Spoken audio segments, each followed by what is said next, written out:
New teacher troubles. As the bus pulled into the school parking lot, Liam slouched in his seat.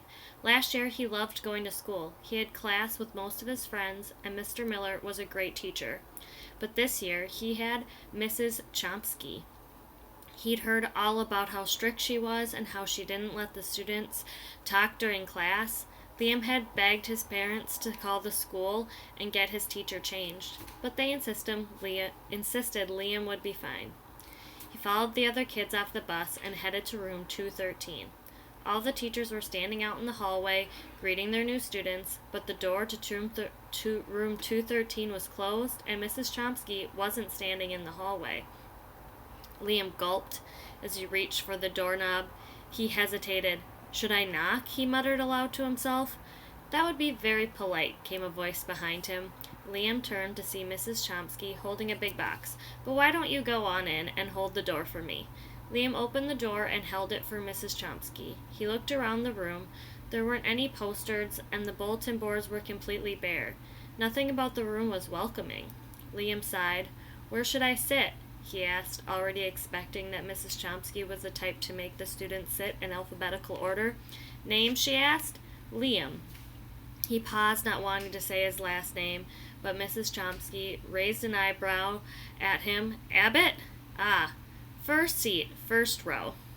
Of course, Liam sat down and watched as the other students came in and were directed to their assigned seats. Then Mrs. Chomsky stood in front of the room and clapped her hands.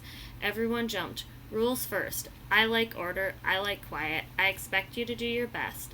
Look around. This is your classroom as much as it is mine. Your first assignment is to decorate the room." Decorate the room. That sounded almost fun. "I believe in working together and respecting each other. I won't talk when you're talking, and I expect you to listen when I'm talking." "Fair enough?" Liam couldn't help nodding. It was fair. No one liked to be talked over or ignored. "Good," Mrs. Chomsky smiled. "Let's start brainstorming ideas for how to decorate." Kids raised their hands, and one by one, everyone got to have a say in how the room would get decorated. Mrs. Chomsky liked order, but she treated everyone as an equal. "How about you, Liam?" Mrs. Chomsky asked. "Do you have any suggestions for us?" Liam smiled. "Yeah, this year was looking good already." New teacher troubles. Question 1. Who was Liam's teacher last year? A. Mr. Abbott, B. Mr. Miller, C. Mrs. Chomsky, or D. Mrs. Abbott? Why was Liam confused when he first found the room 213? Why wasn't Liam's new classroom decorated? Why did Liam's teacher make him sit in the first seat of the first row? A. Because he was the first one to arrive. B. Because she thought he was a nice boy. C. Because she wanted to keep a close eye on him. Or D. Because his last name began with the letter A. Question 5. Which sentence best describes how Liam felt at the end of the story? A. He felt great because he realized his teacher wasn't very strict after all.